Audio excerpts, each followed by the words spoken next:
لیکن عمران خان صاحب نے وہ 40 ارب روپیہ ایجنڈا آئٹم پہ نہیں تھا کیبنٹ کے، ایک دم سے زنبیل سے نکالا شہزاد اکبر نے، اس نے ٹیبل پہ رکھا. عمران خان صاحب نے کہا کہ یہ سیکرٹ آئٹم ہے، یہ کوئی دیکھ نہیں سکتا. حالانکہ شیریں مزاری صاحبہ نے، ندیم افضل چند نے سوال اٹھایا، ذرا یہ کہتے ہیں کہ بھائی یہ کیا بکواس ہے، یہ آپ ہمیں دکھائیں کس بات کے یہ پیسے ہیں، کہاں پہ ایڈجسٹ کیے ہیں. لیکن عمران خان صاحب نے کہا جی یہ سیکرٹ سی ہے، ہم آپ کو بھی لیٹر دکھا بھی رہے ہیں، اوپر نظر آپ کو آ رہا ہوگا. اور عمران خان صاحب نے وہ اپروو کر دیا. وہ اپروو کر کے عمران خان صاحب نے، یعنی کہ ملک ریاض کا جو لوٹا ہوا پیسہ باہر ایسے پاکستان کو ملا تھا، وہ انہوں نے ملک ریاض کو واپس کیا اور انڈائریکٹلی واپس کیا. دراصل انہوں نے ملک ریاض کے جرمانے میں وہ 40 ارب ایڈجسٹ کروا دیا. لیکن نہ تو سپریم کورٹ نے کچھ پوچھا، چیف جسٹس گلزار احمد ہوتے تھے، کسی جج نے نہیں کہا کہ بھائی یہ تو اس کا حرام کا پیسہ پاکستان آیا، یہ سپریم کورٹ کا جرمانہ علیحدہ ہے، یہ پیسہ علیحدہ ہے، تم ان دونوں کو مکس کہاں پہ کر رہے ہو، ملک ریاض کے 40 ارب روپے بھجوا رہے ہو. کسی نے نہیں سوال پوچھا. ملک ریاض تھے نا، ملک ریاض پہ تو کوئی نہیں پوچھ سکتا، تو بات نہیں. اب آپ دیکھیے کہ یہ ہمارے پاس یہ بھی ایکسکلوزیو لیٹر موجود ہے، آپ کو اسکرین پہ بھی نظر آ رہا ہوگا. ملک ریاض نے پشاور میں بحریہ ٹاؤن لانچ کرنے کا اعلان کیا. یہ 2019 کا لیٹر آپ تاریخ پڑھ سکتے ہیں پر. انہوں نے کہا کہ یہ وہاں پر اب بحریہ ٹاؤن بنے گا. پشاور ڈیولپمنٹ اتھارٹی نے ان کا جو مارکیٹنگ آفس تھا وہ کلوز کر دیا، تالے لگا دیے، سیل کر دیا، اور کہا کہ جی آپ نے ابھی ہاؤسنگ سوسائٹی اپروو ہی نہیں کروائی تو آپ کیسے اس کے پلاٹ بیچنے لگ گئے ہیں. اب وہ معاملہ ملک ریاض کو ادھر ادھر بھاگے، لیکن ان کو پتہ نہیں تھا کہ یہ آفس تو بیسکلی عمران خان صاحب نے سیل کروایا، ذرا یہ کہتے ہیں. پھر بشرا بی بی کی فرمائش پہنچائی گئی ملک ریاض تک، اور انہیں کہا گیا کہ وہ ہیرے کی انگوٹھی مانگ رہی ہیں.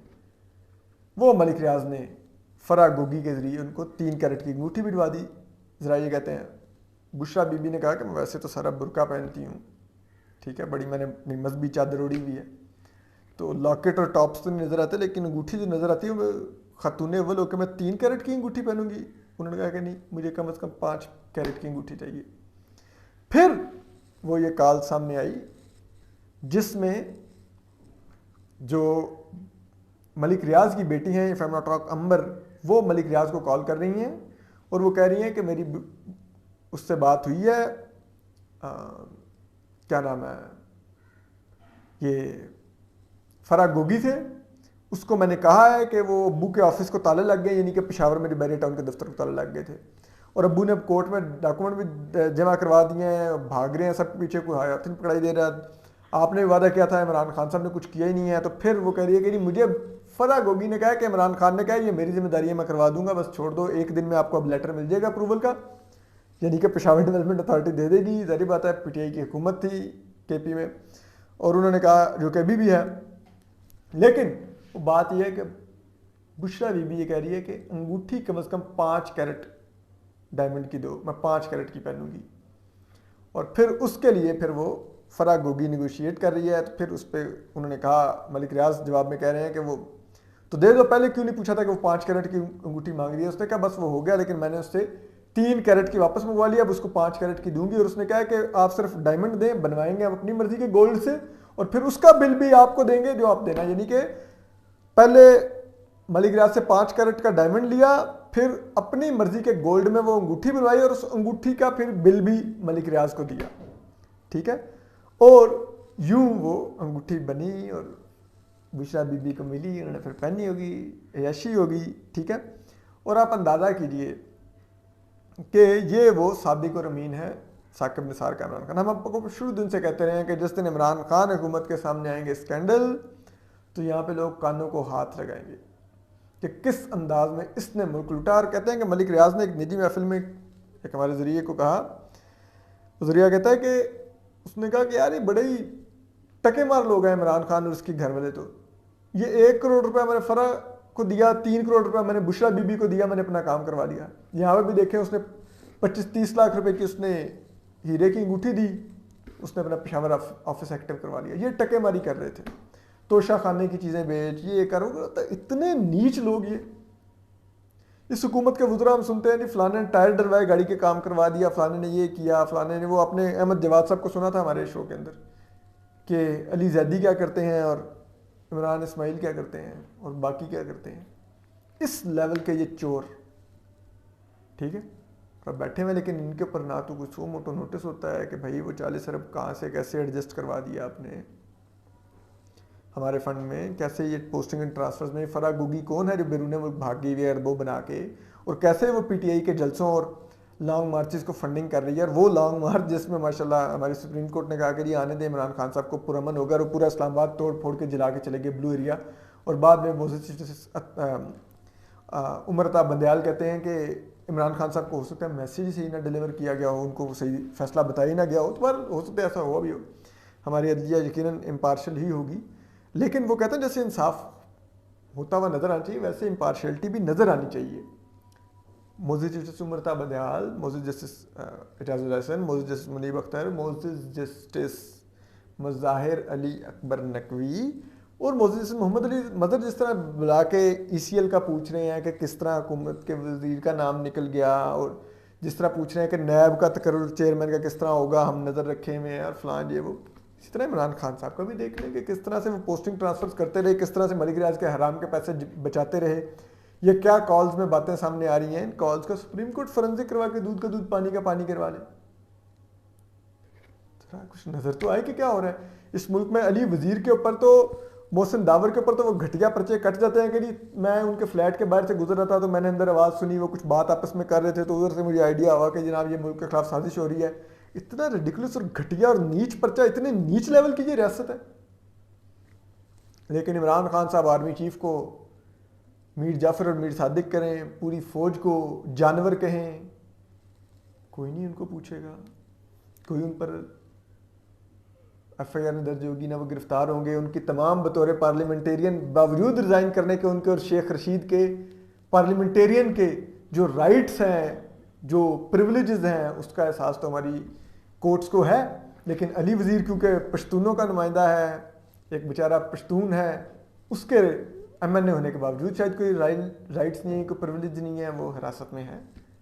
عمران خان صاحب کو اب بھی ضمانت دے کے اسلام آباد بھیجا جا رہا ہے, اور وہ اب ایک نیا ڈرامہ کر رہے ہیں کہ وہ نا میری جان کو خطرہ ہے, بابر روان سے ایک جھوٹی ویڈیو کروا رہے ہیں.